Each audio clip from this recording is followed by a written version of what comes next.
Finfrock was on the show a couple weeks ago, maybe a month or two ago. And, the audience spoke and I listened and we got him back on the show. So if you're interested in covert ops, clandestine, dark web, blockchain, or insider threat, you guys are going to be in for a treat. Just buckle up, get ready. We're going to bring them on. It's a fireside chat, which means it's free flowing. You bring the questions, I, facilitate and drive it. And of course, we're going to have our 5-question segment with all new buzzers. I hope you're as excited as I am. Let's get into it.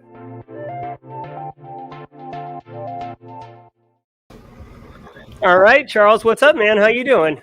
I am outstanding. How are you getting along? Oh, I'm all right. I'm all right. So, for those of you who weren't there at the first one, I saw some of you in chat. Charles came in and just ripped it up as far as cryptocurrency and blockchain. Spent some time in the CIA around money laundering and understanding going from hard currency to digital currency. So that's where that was. But this week's episode, or this fireside chat, I really wanted to start exploring some of that dark web stuff, Charles, that you were mentioning. So, so many of us, hopefully people in chat have seen this. This infographic or whatever, this picture where it's a giant iceberg and the tip is the internet, the known internet, the Googled internet or whatever. And then you look at the graphic in the bottom of the iceberg is the dark web, right? This ominous dark web situation. So what is that? Is that real, or is that just FUD, like fear, uncertainty, and doubt, kind of driving us to be aware of the boogeyman, or what's going on with that, Charles? I think a lot of people talk about the dark web. I think one of the things that's really interesting is if you ask, okay, by show of hands, how many people have actually been on the dark web? How many people have taken the step to download Tor or whatever you need and got on the dark web? And it's an infinitesimally small percentage of people. So 1, 2, I think that, and I'm very familiar with that chart that you've shown, that iceberg that just has the very tip being the open internet. I've seen that chart presented in a couple of different ways. What I think it is, there's the unlisted, the unindexed internet, or the unindexed amount of information that's available out there. That is the deep web, right? There's deep web, dark web. I think the dark web itself is actually pretty small. I think whenever you talk to folks, it's hard to navigate around there. You've kind of got to know where you're going. There's a lot of trust related to it. So I think for me, it's vastly overstated. But I wouldn't present myself as a dark web expert, but I don't think I'm an expert in anything, but I've been around a little bit. Yeah. So, well, then if the dark web is smaller, kind of as I suspected it is, if bad guys or cyber threat actors are hiding on the dark web or conducting their operations on the dark web and it's small, I mean, is it easier to track or to do, reconnaissance or whatever on those type of operations or those operators? I think for me, and again, not speaking too much in detail on law enforcement efforts, but there are so many actors that are white hat actors that are out in the dark web in these forums. I would be really anxious if I was conducting a lot of dark business on the dark web because of the amount of law enforcement presence that's there. And that's just not law enforcement from the US. That's law enforcement from all over the world. You could have the Canadian actor out there, the French actor out there, the German actor out there, all working to collect information on the dark web. So I don't know. I mean, I think it probably is a good place for criminals to get together and to share their wares. Certainly, Tor gives them a lot of anonymity that they wouldn't have on the surface web, and allows them to put up those storefronts where they're selling weapons or drugs or other services that are illegal. I was going to say technically illegal, but I guess that's illegal. And so it does give them a certain amount of opportunity, but, much like a street deal that's going on in an open air drug market. Yeah, 90% of the people there may be, fellow traveler criminals, but you're also going to have a certain amount of law enforcement or security service present in those environments. Yeah. So staying on the dark web topic, I know one thing that you are quite an expert on, and even though you may be humble about it, is insider threat and detecting insider threats and handling, complete insider threat programs. One of the things that I think of when I think of dark web and insider threat is using the dark web to understand if some of your intellectual property or whatever is for sale on the dark web, right? I mean, if that's where you find out about it instead of reading about it in the news if you're running a program. So can you kind of talk about, I guess best practices or how insider threat programs might look? Because, and I just want to preface that for people who are in chat who might not know this, like insider threat is like one of those controls that we always talk about. And it's always really awkward to implement because you think of it as just like telling Jan in accounting that you got your eye on her, which sows distrust amongst the organization. But I think if you do it well, it's not like that. So can you enlighten us? Yeah, gosh, there's a lot to unpack in that question. So let me talk about it a couple different ways. One, there are quite a few companies that are out there that offer services for dark web scraping, surfing the dark web, looking for information, IP or credentials that are, included in breach data sets that are available on the dark web. Services are very, and I'd be happy to, I'll put a plug in for a buddy of mine, Cyber Team 6, my boy Patrick. He and I interned at the Bureau together a million years ago, oddly enough. Great company, great product that they've got to go out there and scrape and find things that are available on the dark web. High praise. So one, breach data when you have, okay, let's say Amazon gets hacked and now all the, the user IDs and passwords are available for sale on the dark web. You want to be looking at that.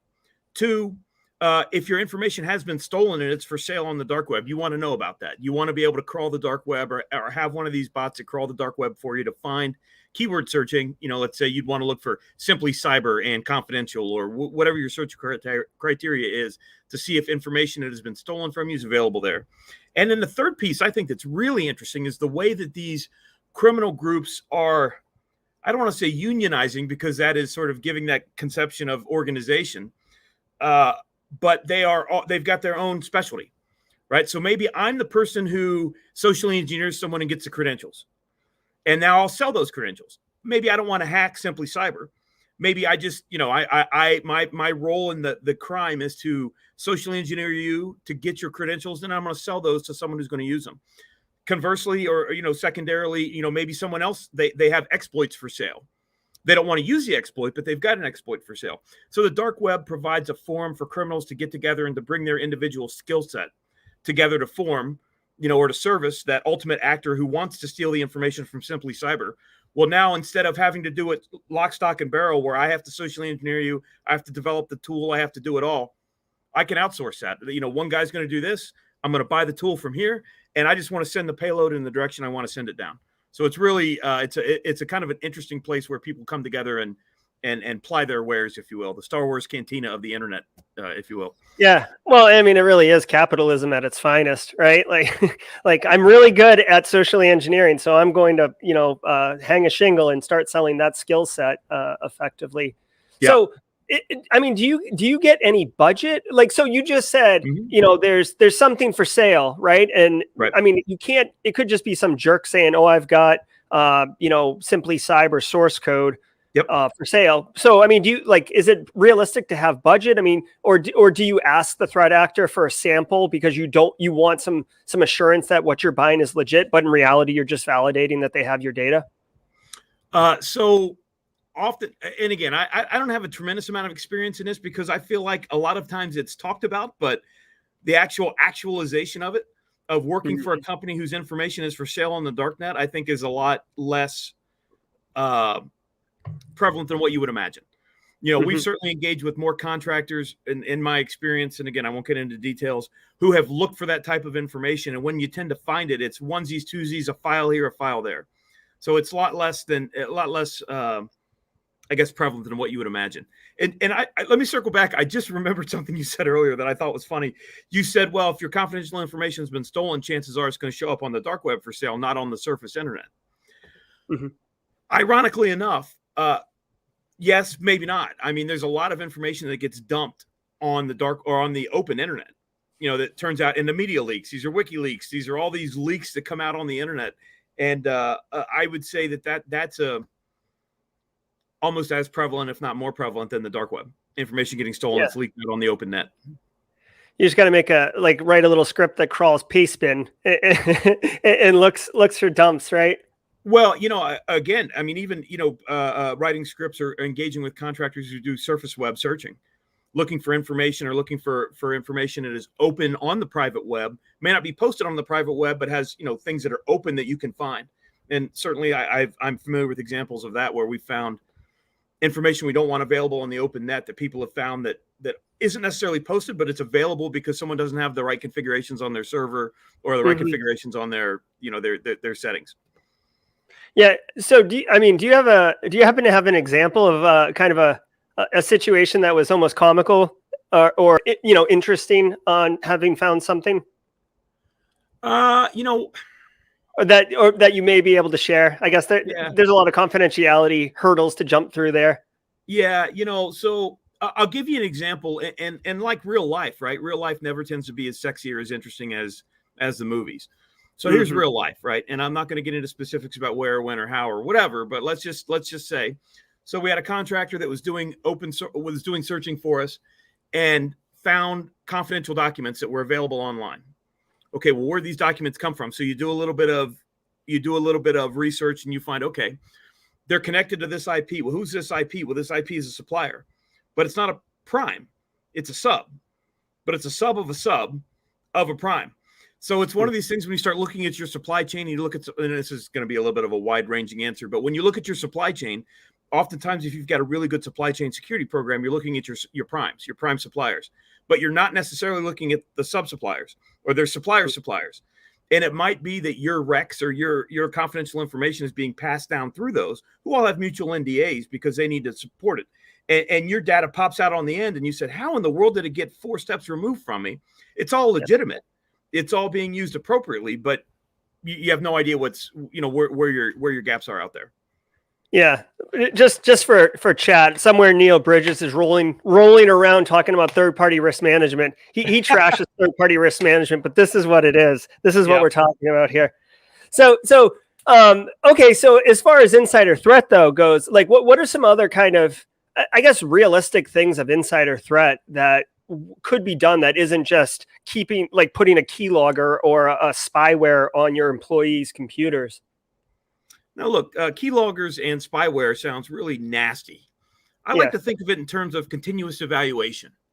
You continually monitor user activity to look for activity that is, violations of policy or violations of norms. You get hired in, you've got acceptable use practices on your computer. And, we can all agree, probably shouldn't be using your work computer for child pornography. We could argue whether or not we use it for real pornography or for, appropriate, if there's appropriate pornography. I think there probably is. But where's that bridge, right? I mean, you can use your computer to process confidential information. You can't use your computer to send that confidential information off network.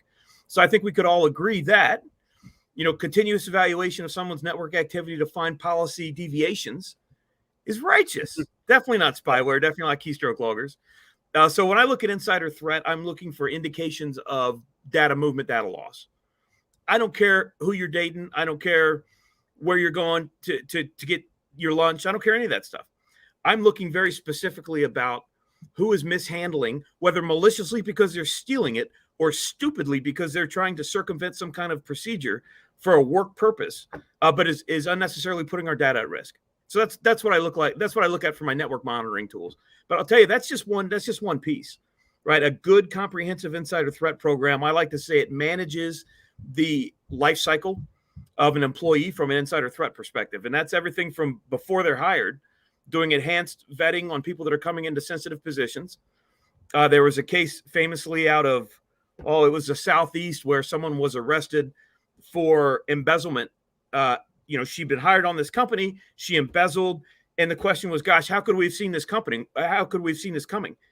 3 years before, she'd been fired from her previous job for embezzlement. And it was one of those things, they hadn't done their due diligence. They hadn't even done a basic background check to look at her criminal history. That why would you bring someone in to handle money when they'd previously been fired for mishandling money? So enhanced background checks before they get on board. Training and awareness. We've talked about this before. That is my big thing. Highest ROI is training and awareness. Help people understand their obligations, help people understand what we need them to do to protect information, help them understand the threats that are out there. Then sometimes when you're talking about the threats, it's not made up. I mean, there are really legitimate external actors that are trying to compromise you. And we can talk a little bit about that recent press report, I think, that we talked about Amazon, disclosing that there had been external actors that were basically bribing their insiders to facilitate access to their network. That's a real thing. It happens. And we can unpack that as well. So pre-employment screening, training from day one, continuous training throughout the life cycle, training, continuous evaluation, looking for anomalies on the network. And then at the end, secure offboarding, helping someone understand their obligations to protect confidential information after their term of employment ends, being there to serve as a resource. Can you take this? Can you not take that? And then honestly, knowing when someone's leaving and taking a look back. The vast majority of information theft occurs in the last 90 days of employment.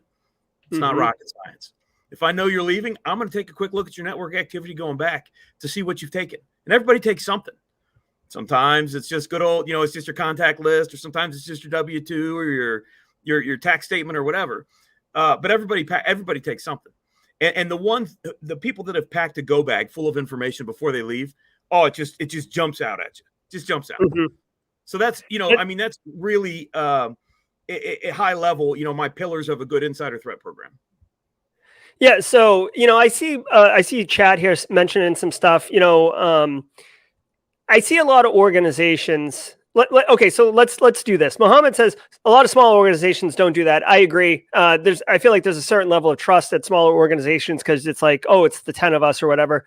At medium-sized organizations, I feel like they do a good job of initial vetting, but there's never any reevaluation or recurring or anything after you've got the job, and then of course you pick up a bunch of access as you move through your job at the place. Now BSEC asks a question that I really want your thoughts on here. Who should do this enhanced vetting that you're talking about? Yeah, that is a great question, and again, it depends on the culture of your company. It depends on your legal framework. The key stakeholders you want involved are employment legal, are recruiting, our HR, all those key stakeholders, because you need to know when people are coming in. You need to have an opportunity to do something with it ahead of time. My perspective would be it's got to be someone in your information security organization. And again, I'm a little biased, of course, because of my background, but someone who knows what they're looking for from the perspective of, is this someone being seeded into a company to steal information? Is this someone who has indications that perhaps they're not going to handle confidential information? And I've seen everything from job applicants who have previously posted confidential information from their previous employment online. I've seen people who, and again, it's what I love about this. It's not rocket science, right? I've seen other things that, really give you that indication that they come from universities of concern, or they come from programs of concern, or they come from direct competitors and have a track record of moving in and out of a competitor into other companies and then going back to the competitor. So for me, and the reason why I say security, not HR, not recruiting, not that, is because you don't have a dog in the fight, right? Your whole mission in doing that recruiting or doing that enhanced evaluation is just that, and you're not necessarily providing recommendations. You're just identifying facts and providing assessment, and I would recommend ranking them, very low, medium, high, very high risk. And hey, maybe they're one of 5 people in the world that have a specific skill. And even if they have high risk factors, you're going to hire them anyway. Or maybe they have very low risk factors, but they're one of a million. Anybody can do that job. And if they have any risk factors, you don't hire them. Either way, it doesn't matter. You don't have a dog in the fight. Your job is to just objectively take a look at the risk factors and present that. And for me, it's presenting the whole picture of the employee or the candidate to HR and recruiting, so that they know, yeah, he's a great coder, but he's stolen from his last 3 jobs. I think my favorite one I ever did, and I do this, I'll just put a plug in for myself. I do a little bit of this background work for folks as needed now in my current life. But one of my favorite ones was I did a background check and found a guy that had previously been indicted for trade secrets theft at another company. And again, I'm not a big thinker, but we call that an indicator in the business. So those kind of things that are so obvious that if you don't catch them at the beginning, in retrospect, you look foolish. And frankly, it's inexcusable. So, okay. So I'm curious now. It seems very Boolean to be like, don't hire this person, or, they're one of 5 people in the world, as you said, but they were indicted for trade theft secret, or, but we're still going to hire them. Is that a large enterprise? Would they go as far as to say, okay, we're going to hire, Todd, even though he's been indicted, but let's put additional access controls around Todd, or let's give Todd a hardened machine that really only allows Todd to do this. Like, is it realistic that people would invest the time, money, and resources in order to compartmentalize this Todd that we're talking about? I don't think so. I mean, you can't bring Todd on board with an asterisk. You know, and maybe if Todd is going into a sensitive program, maybe you're already going to have enhanced continuous evaluation of employees in that position. But to bring Todd on board with that asterisk, I feel like wouldn't be fair to Todd. And this was one of those things, you know, and again, I'm big boy rules, right? If you're the hiring manager, you have to take that risk on. You've got to make that call. You've got to balance off all the different requirements. And so for me, if you've got concerns about Todd, I wouldn't bring him on. Or if you do, bring them on with the recognition or the eyes wide open of, you know, maybe there's an issue here. Not Todd Jones, not you, Todd Jones. He didn't do it. It wasn't him. Todd, got him. Todd Jones. So Mohammed wants to know, you know, how do you perform employee vetting, especially with remote workers, right? Overseas workers. This is really the new norm too. So how has this wrinkle affected what you're talking about? Mohammed, that's a great question. And for me, this enhanced screening doesn't necessarily include interviews. All I'm looking for is data, right? I want to see, what do you look like online? You know, where were your previous employers? What's your social media look like? Are there any flags in any of that? And again, another one I'll say, and it sounds a little bit obvious, but you'd be shocked at what you see. You know, I was doing a background check on a candidate at one point, and they had literally posted on their social media, gosh, I really hope I don't share anything confidential. I had to sign an NDA and it's going to be really hard for me. Well, no, it's not. I'm going to make your life really easy.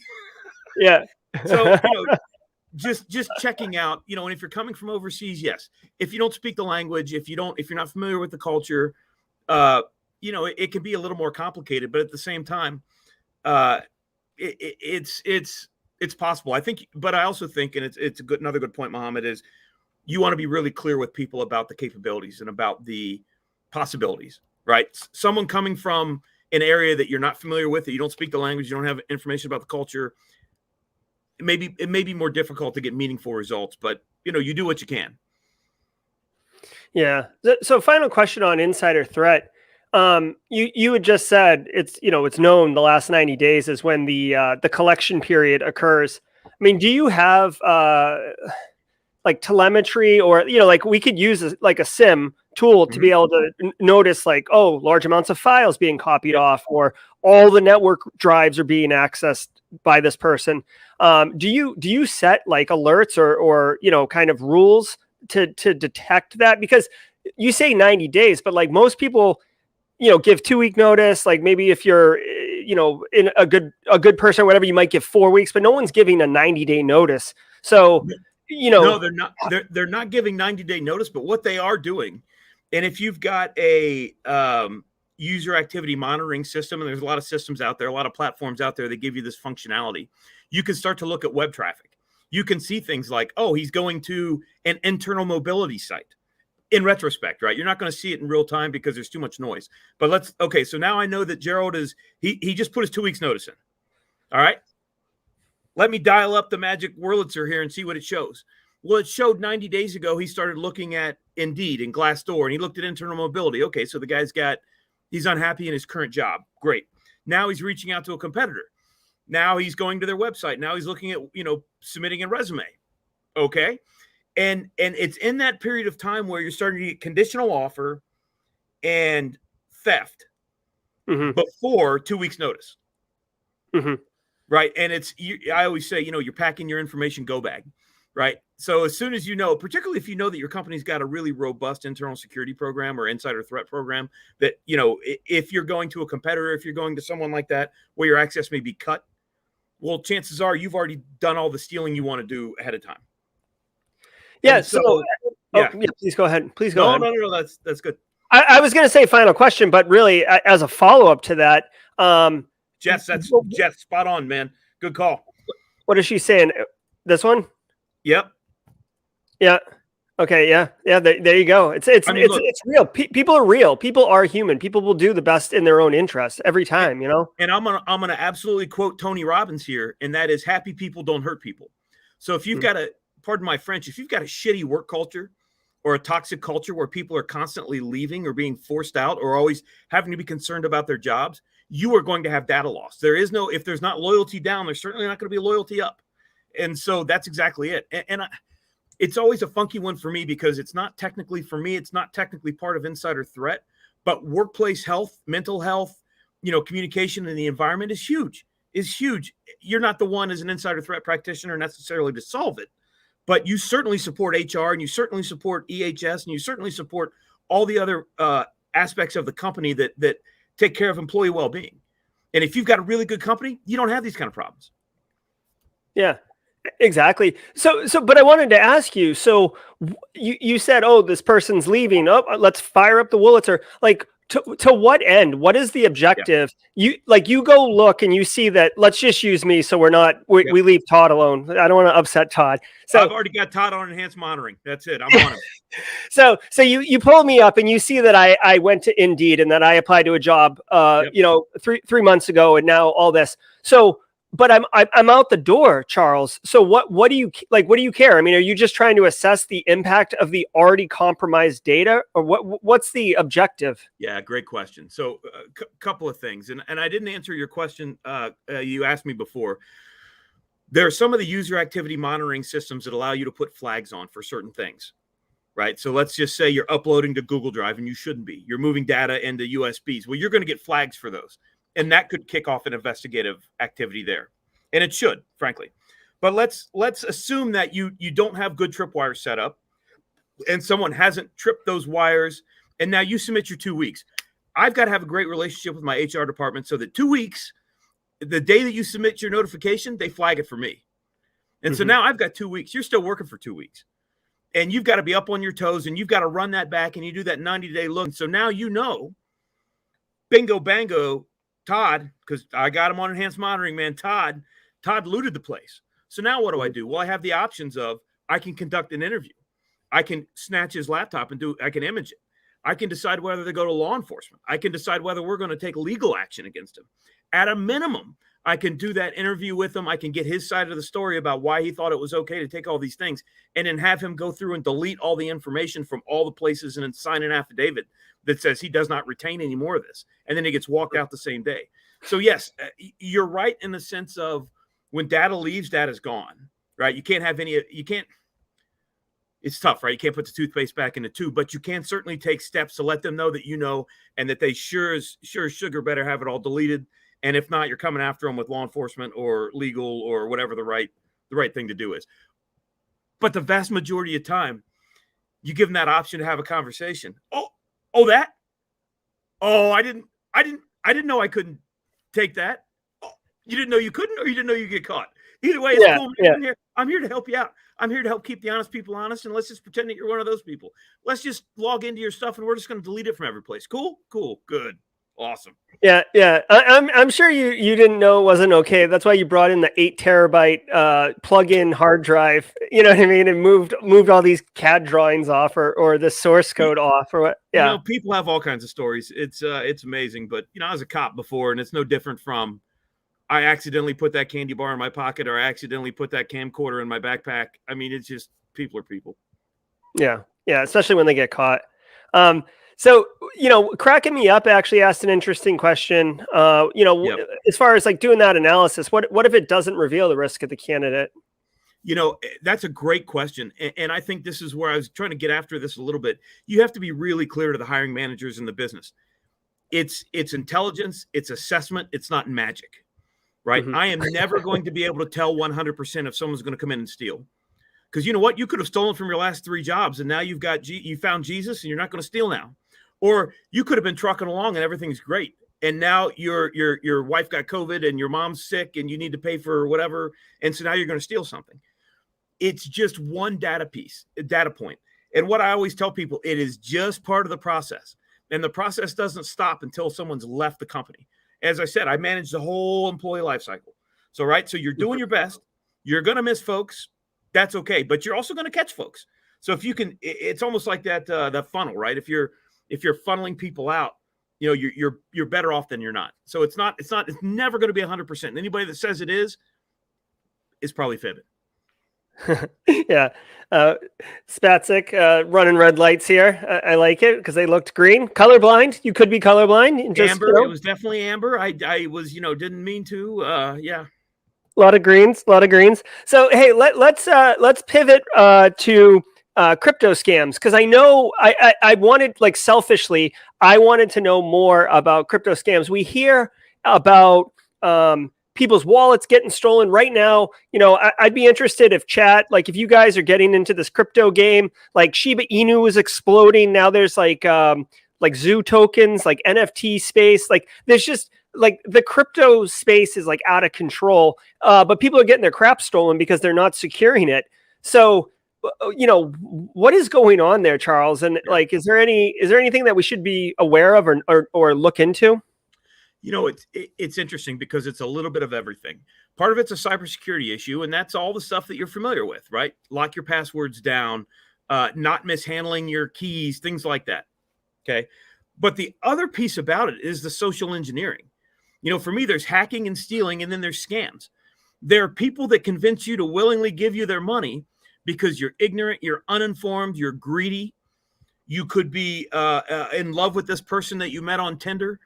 And now they're saying, gosh, I work at this company. We do binary options trading and mining and Forex trading and all these complicated terms. It doesn't really mean anything. That people are like, well, that sounds great. I just know people are getting rich in Bitcoin. I should too. Well, hey, I can't really do it for you, but I will just because I like you, because we're on Tinder together and, I like you. So just send me that 5,000 and I'll turn it into 10,000 next week. I mean, that honestly, those kind of scams, that's what we're seeing. People that are greedy, people that don't pay it, they're ignorant. They're trying to take shortcuts. And there's so much of the space right now is so new and confusing. And we could talk about NFTs, and we could talk about crypto kitties back in the day, and all these other DeFi and staking and all this stuff that people are trying to convince you that you can do to make money. That, if it's too good to be, but none of this has changed. None of this has changed. I mean, these are the same Ponzi scheme grifters. I saw a Madoff reference earlier. This is the same garbage. It's the same garbage. And it's the same techniques of social engineering. It's kind of like if you've heard me say, cybersecurity is all about humans, because a lot of it, when you find it, right, it's someone who's been socially engineered to click on that link. It's someone who's not set up the router right. It's someone, there's always a human behind it. It's not really force on force. It's usually that force on force, but water finds its way around it. And that's the same with the scams. Yeah. So, I mean, would that apply to NFTs as well? I see, Omni mentioning NFTs in here too. I mean, I think of NFTs as just a file, frankly. I mean, it's more a hash than anything else. So, I mean, is it really just protecting it the same way you'd protect anything else? Yeah, absolutely. Absolutely. Yeah. And NFTs, to me, I still am a little bit mystified by it. I guess I understand why people would be interested in it, I guess. I mean, heck, I collected baseball cards when I was a kid, but I could see the baseball card. I could put it in my notebook. I could take a look at it. I could trade it. It was tangible. Hey, you can buy a second of a clip of an NBA game, and that's your NFT forever. Okay. Yeah, I'm struggling with it a little bit. For me, it's CryptoKitties. Yeah, I don't get the like buying the 1 second of the game. That doesn't make sense. Like buying the picture. Non-Fungible Token, spastic. It's Non-Fungible Token, NFT. Yeah. Sorry. Yeah, no, that's perfect. Yeah, and basically, I probably should have said this right. So NFTs are basically, cryptographically thumbprinted or fingerprinted pieces of digital data, right? So it's like having if you Google CryptoPunks, I might even bring it up on a share screen in a second. If you Google CryptoPunks, that's like one of the biggest NFTs that I've seen. Charles, people are selling CryptoPunks for like $4 or $5 million per CryptoPunk, and it's like a 64 by 64 bit pixelated 8-bit graphic. It's ridiculous. It's crazy, dude. But this is what I'm talking about. It's nutty. What in the hell are you paying money for? I mean, again, for me, it's a little bit of it's momentum, it's greed. I'm going to buy this NFT because I think it's going to be worth more later. The people who are killing it are the Tom Brady's of the world, who are like, No, it's cool, man. I'm just going to sell NFTs. Yeah, pay me $1 million for this one and $500,000 for that one. And I mean, hey, don't hate the player, hate the game. I completely get it. I get why they're selling them, but the people that are buying them, love you guys, but man, I'm not seeing it. On the investment, good question there before it runs away. Yes, there are specific companies that go after crypto hackers and try to track them down, and once they find them, bring them to justice. Yes, there's a great company. As a matter of fact, I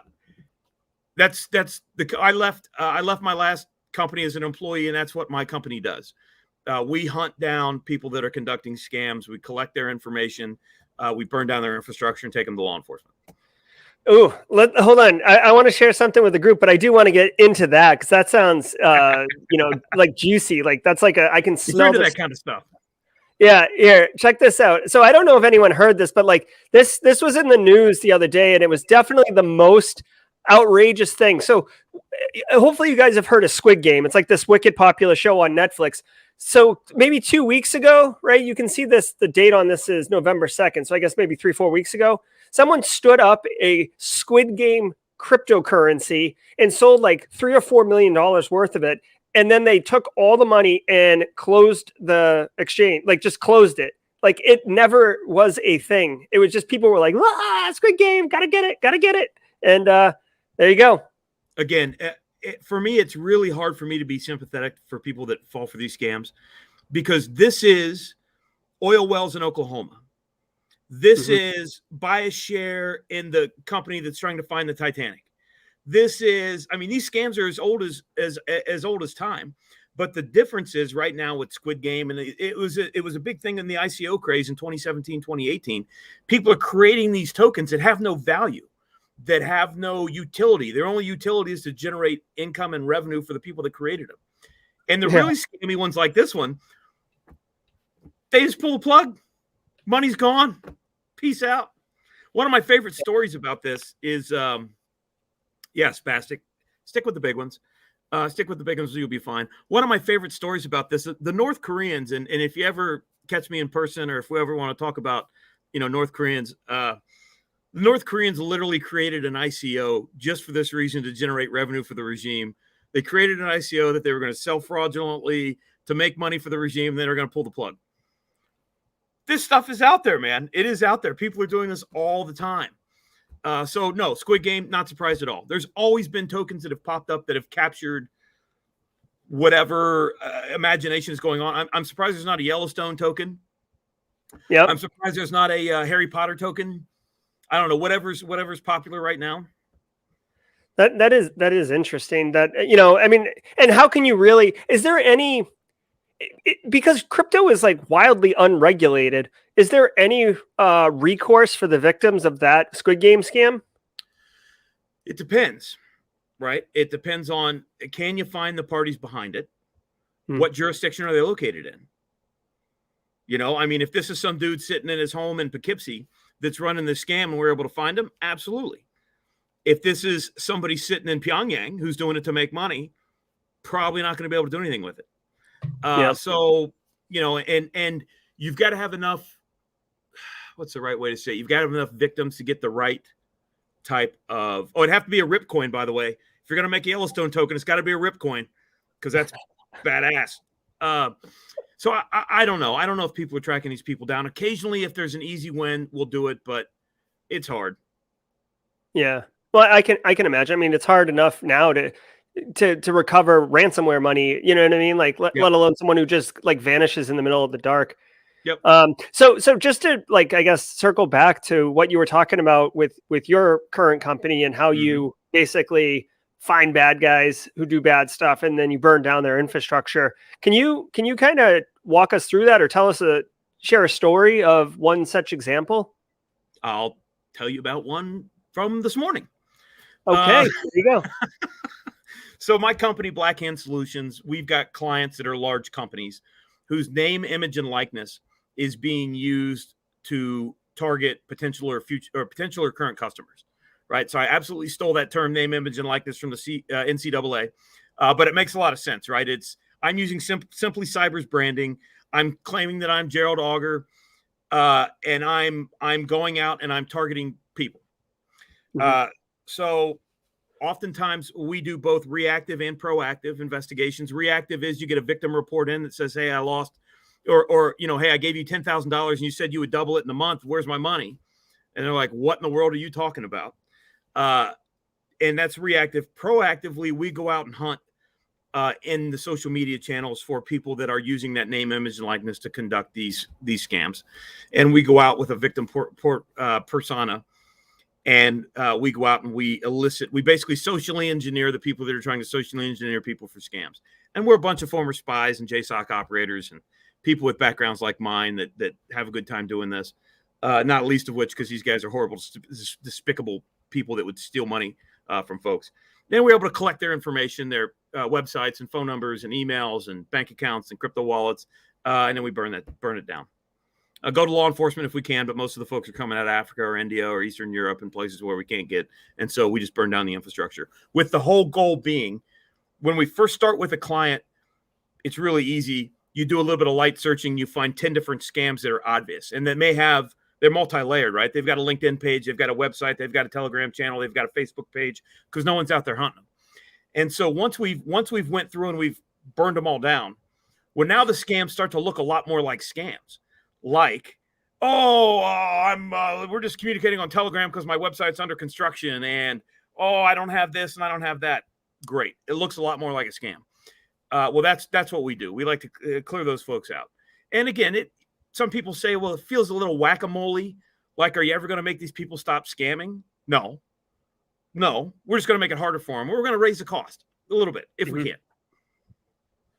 Yeah, so and that's really, I mean, that is the goal. Like, to have them, go after an easier, softer target, or just get out of the game because it's too expensive for them to maintain their infrastructure, for lack of a better term.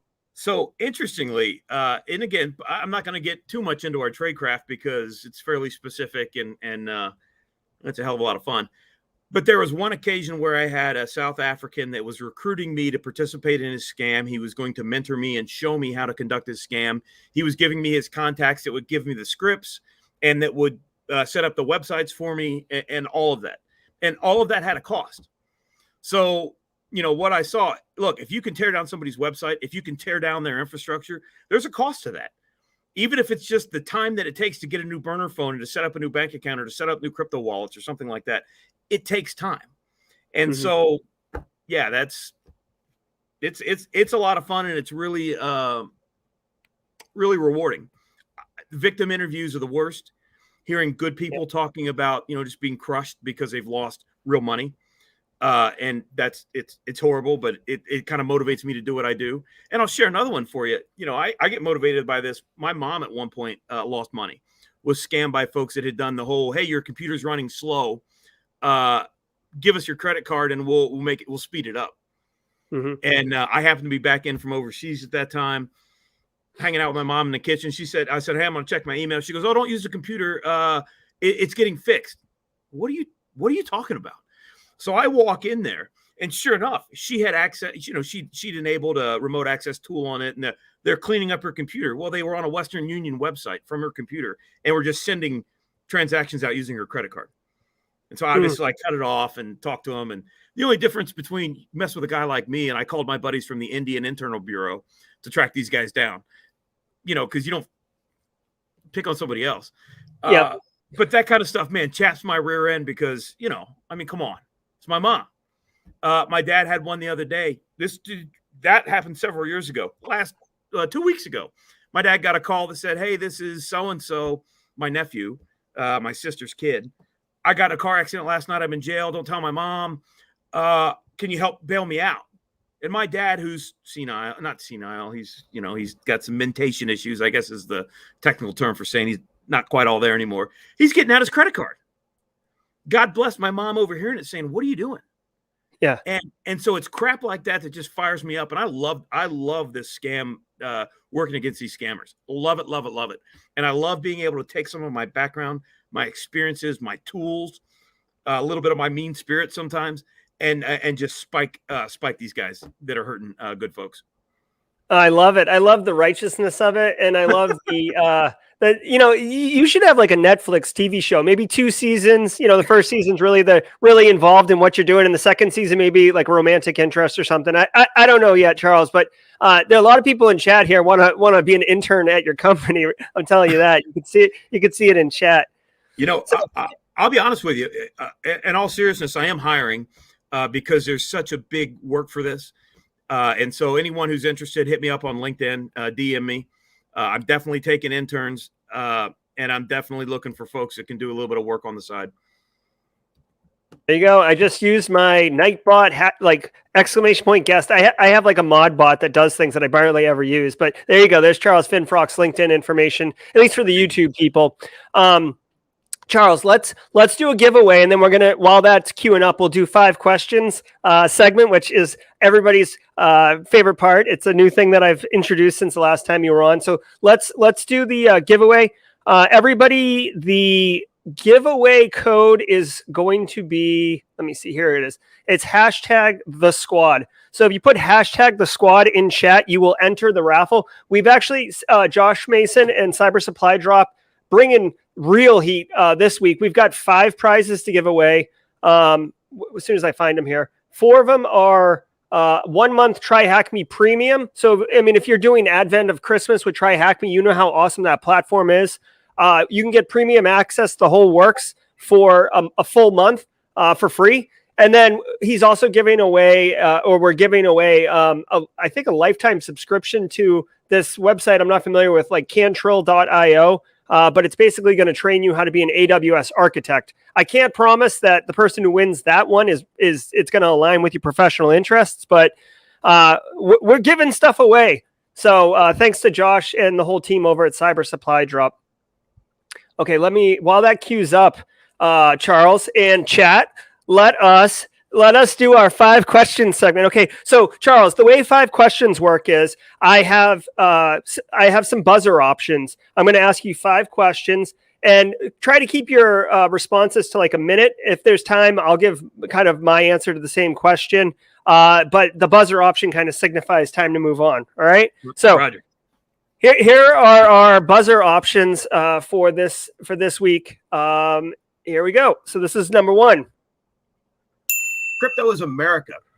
All right. Crypto is America. Okay. Here we go. I think next one. I'm a crypto evangelist. I love it, love it, love it. Okay. So obviously Charles is big on crypto. Yep. Dude, are these are me. They're you. Oh, yeah. Yeah. These are you. Yeah. It's tailored. This is a custom segment, Charles, just for you. I heard that first one. I'm like, man, that guy's smart. From Cincinnati to Beijing. Going to take about 18 hours. Yep, we got logistics on how to ship an anvil from Cincinnati to Beijing. Also, we got this one. I was in a really vigorous conversation with a guy named Fluffy Pony. Yep, there we go. Fluffy Pony, always good. And I do try to not just throw my guest completely under the bus, so I do have one here for me.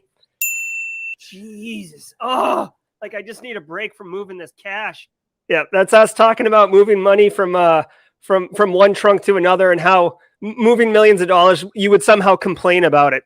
Okay. All right. So let's get started. That may seem, I'm a crypto evangelist. Okay. Go ahead, Charles. That may seem funny, but I tell you, if you've ever had to throw like $5 million in the back of a trunk by loading big cardboard boxes, at a certain point, a big heavy cardboard box is a big heavy cardboard box, no matter what it's got in there.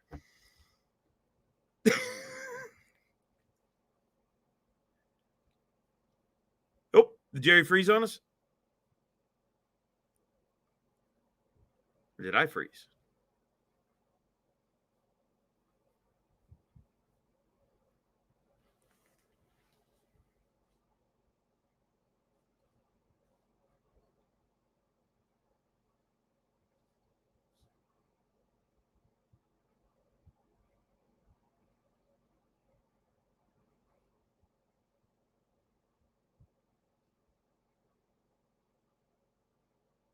Okay, so I guess I'm still live. Okay. I guess we got the show then. All right, so cool. So hey, while we're waiting for Jerry to get back on, shoot me a question. I'll take it while we're waiting for Jerry to jump back on.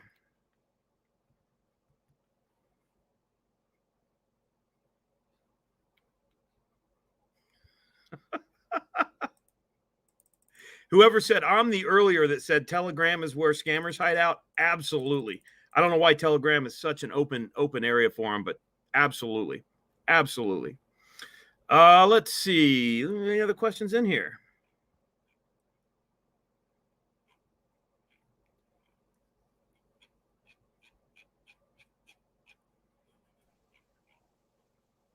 There he is.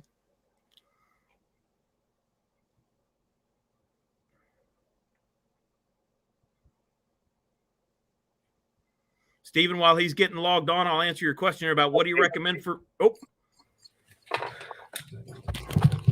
Do you have me? Do you have audio on me? Gotcha. Perfect. Okay. Of course, I can't hear you, so that's good. So, so what happened all... Hopefully you guys are all still here. Good. What happened is my computer collapsed completely under the sheer weight of Charles' buzzer options. So I don't know what the hell... I don't know what happened, but my computer just went like complete green screen, which I guess maybe that's like the Mac equivalent of a blue screen to death. But that my machine just went nuclear. Okay, but we're back. It looks like nobody left. So thank you for that. And I guess let's get into the 5 questions. Hopefully, oh, hold on. Let me make sure that the giveaway is still happening. I'm really glad that wasn't a complete train wreck. Let me see. Yep. So we still got 20 entries on the squad, and we are going to do our buzzer options with our questions. Here we go. All right. Okay. Ready? Here we go. I'm a crypto evangelist. I love it, love it, love it. All right. Have you ever suffered? This is a big one in our community, Charles. Have you ever suffered from imposter syndrome? And if so, what was it or when? Absolutely. Look, I worked in InfoSec, and I don't know shoot from Shinola about, high cybersecurity stuff. So I felt like all the time imposter syndrome.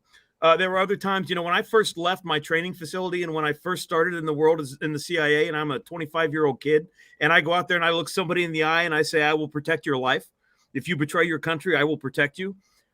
You're insane if you really believe all the stuff that you're saying like that, at least at the beginning. Now, closer to the end, I felt very confident in that. But yeah, no, I think all the time. And even right now, I started my own company and I'm trying to figure out all this business stuff.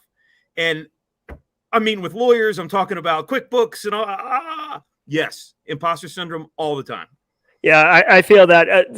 Same for me. Like as I've kind of gone up in my career, up the career ladder, I've gotten further away from the keyboard. And some of those skills are practical hands-on skills that get rusty. And then you feel like a bit of a poser, frankly, when you're talking to someone and it's been a while since you did it. But fortunately, in my new role, I do a little bit of everything, which is, good and bad, frankly. All right. So I was in a really vigorous conversation with a guy named Fluffy Pony. Charles, have you ever been hacked? Have you ever been hacked? I don't know. I presume I have. I was SIM swapped one time. If you guys are familiar with that. I can remember specifically, I was, picked up my phone, tried to make a call, service was gone. And luckily, because I am so deep into crypto, I recognized it for what it was quickly, called AT&T. Sure enough, tracked it all the way down to the store. I had been SIM swapped. There was an insider at AT&T that was selling access to SIM cards, and I was one of them. And I think it happened because one of my contacts, who was also a big crypto person, had been SIM swapped as well. And so I think I was connected to her, and they knew that I was a crypto guy, and so they were trying to go after my crypto wallets on my phone. Oh, wow. All right. Nothing that nefarious for me going on. Much more, I've had my credit card pilfered a few times. I don't know if that qualifies as hacking, but I've had to cancel my credit card, which, by the way, when you live off a credit, or like when you live without cash, it really is inconvenient without a credit card.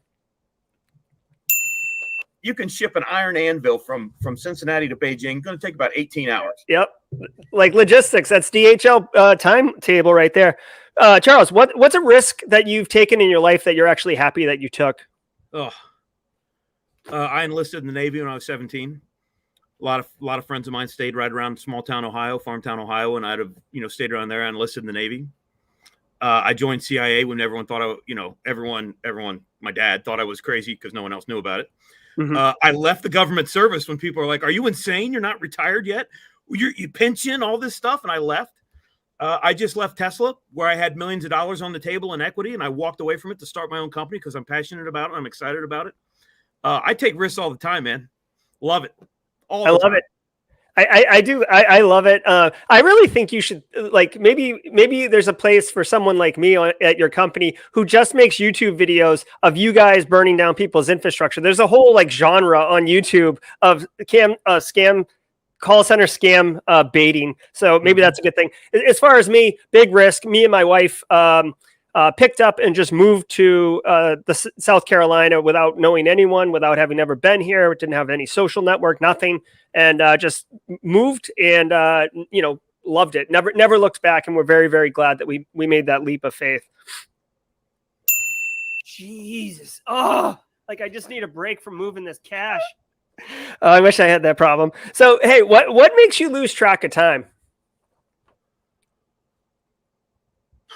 The internet, reading and researching, where you just get lost in something. And I'm one of those people that once I find something I'm interested in, I don't just read one thing, I read everything. And so I don't know, yesterday, what made me lose track of time? I was researching how you could mine cryptocurrency with the Raspberry Pi because I'm going to try to run a training program for a bunch of high school kids. And we wanted to have a takeaway. And I don't know anything about Raspberry Pis or crypto mining in that regard. And so like an hour later, I said, well, I should be getting back to some other work. But yeah, that's it. Oh, and Scotch. Scotch does too. Scotch. I wish I had that as a sound bit right now.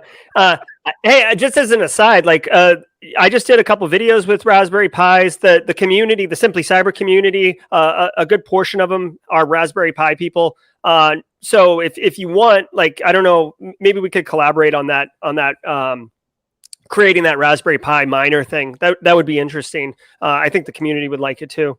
Dude, that would be awesome. And it's basically, it's a week-long training course we're going to do on, or a week-long summer camp for inner city kids who come out, and they do a week on like 3D printing. They do a week on autonomous systems and all these things.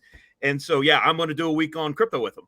And we're trying to give them something that they can work on, how to build a computer and all that. So yeah, I may hit you up on that. That's awesome. Yeah, let's totally do it. Cool. I'm a crypto evangelist. I love it. That's my favorite one. Have you ever been fired? Charles, have you ever been fired? Or I gave you this as an out. Or have you ever quit your job immediately? Like, I am out now. So I've never been fired. I have only quit one job like that. I think maybe sometimes it feels like I've quit jobs precipitously, but usually I've been, planning something for a year. I don't tend to make big lifetime decisions quickly. But the job that I literally walked away from, I was in high school. I took a job as a dishwasher because I didn't want to work in the fields baling hay. And I told the manager when I went in, I don't want to work in the fields, coming in here to wash dishes. After 4 days of washing dishes, handed over my apron, and I said, I'm going back to the fields. I can't stand this. This is the worst. So yeah, that was the only job I walked away from same day. Couldn't do it. Oh, I love it. Yeah. I had a job that made no sense in college where I was going to be like the guy, like not a bouncer, but like a guy who like checks the IDs at this like incredibly, definitely illegal underground bar. And like the first night I was supposed, like no training. They're just like, yeah, you can work here. Come on in. And then like, they're like, come back on Saturday night. And then Saturday night came and I showed up like 3 hours late. So, and I was like, I work here. And they're like, who are you? And I'm like, so like, I didn't necessarily quit. I just never went back. It was a very, very confusing experience. Like I didn't get paid because I didn't work, but I didn't also fill paperwork out either, Charles. I think it was much more of a cash operation. Maybe like our laundromat that we talked about. But anyways, that is 5 questions with Charles Finfrock. I'm a crypto evangelist. I love it. That's my new ringtone when you text me, Charles. Okay, let's check in on the this thing, and let's pick some winners, right? So we've got 4 Try Hack Me giveaways and 1 AWS Architect training. And by the way, people, there's only 20 entries right now, which I love that you didn't enter if you don't want this prize or you don't need this prize. So you've got a 25% chance of winning. So let's go ahead and do this. I've got some more sound effects. You ready? Yes. Okay. Whoops.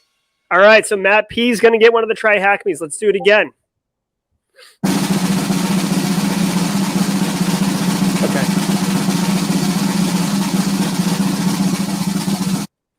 All right, Bill Dargus. All right, let's draw it again. Try hack me.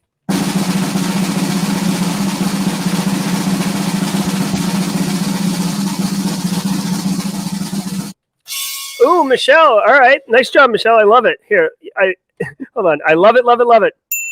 I'm a crypto evangelist. I love it, love it, Love it. Okay. All right. So, and then the final winner for the Try Hack Me voucher. Daniel Helma. All right. And now for the AWS Architect curriculum through Cantrell. Here we go.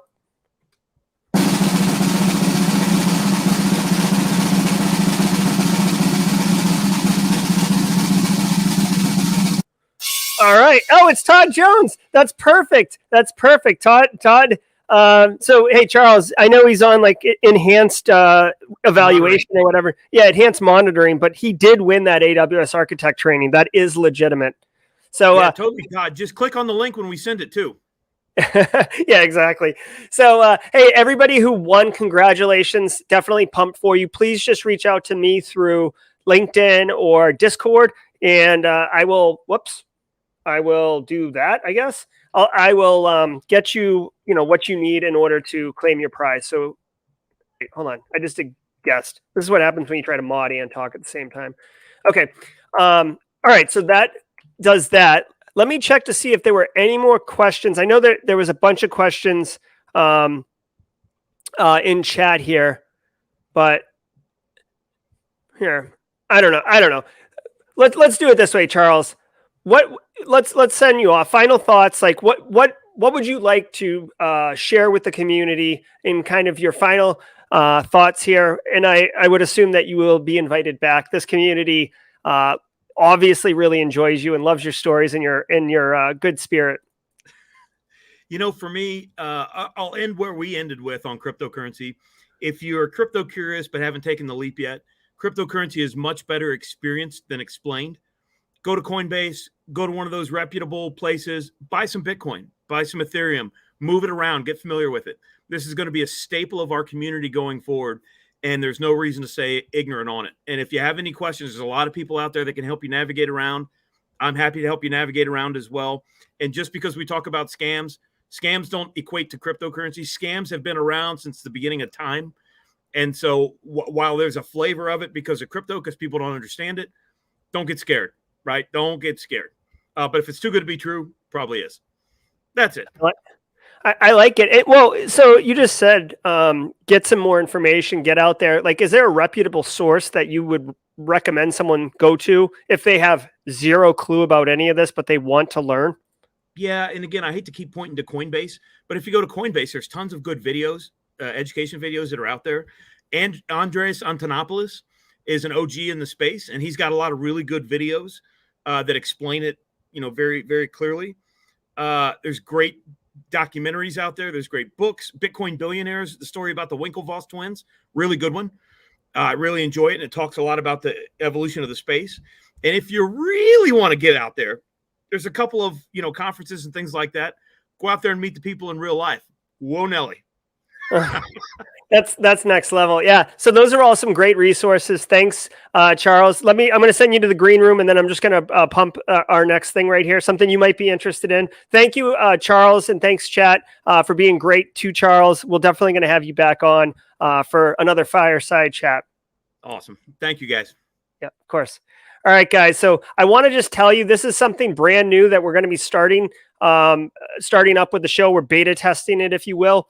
This is first things first, and it's basically going to be, I'm doing it tomorrow morning, Friday, and I think if it works out well, I'll probably do Monday, Wednesday, and Friday. It's going to be 8 a.m. to 8:30 a.m., and essentially what I'm going to be doing is every morning, every weekday morning, I make a French press, I get a big cup of coffee, it's like 7:58, I walk up to my desk, I turn on Cybersecurity Headlines podcast, and I sit here and listen to it and drink my coffee, and I reflect on each of the stories about how does this impact me, or, oh, that's just interesting, that's good threat intel. And I do it every day. And I tell people in the space all the time, like, it's very important in our industry to stay informed and stay current. And maybe you're watching Simply Cyber to do just that, but this is how I do it. These headlines are very, very valuable and very important. So my idea is that I'll turn the camera on, I'll engage and facilitate discussion with you guys in chat for 30 minutes. We'll get our daily briefing, we'll share knowledge, I'll provide, some context on how I'm understanding the particular news stories, and we'll have a good time. And like I said, it's every Monday. I mean, it's every morning. So if it works out well, if you guys like it, I'll do it, Monday, Wednesday, and Friday, and we'll call it First Things First, and that'll be our morning cyber threat briefing. And apologies to West Coast people. I know that that's wicked early and base. I'm, my heart goes out to you. Maybe we'll have it'll be on replay. You can catch it that way. But so please join me tomorrow. I know I said 8 a.m., but tomorrow I'm doing something with my kids in the morning. So this one will be at 8:45 a.m. But the plan is that I will be doing it at 8 a.m.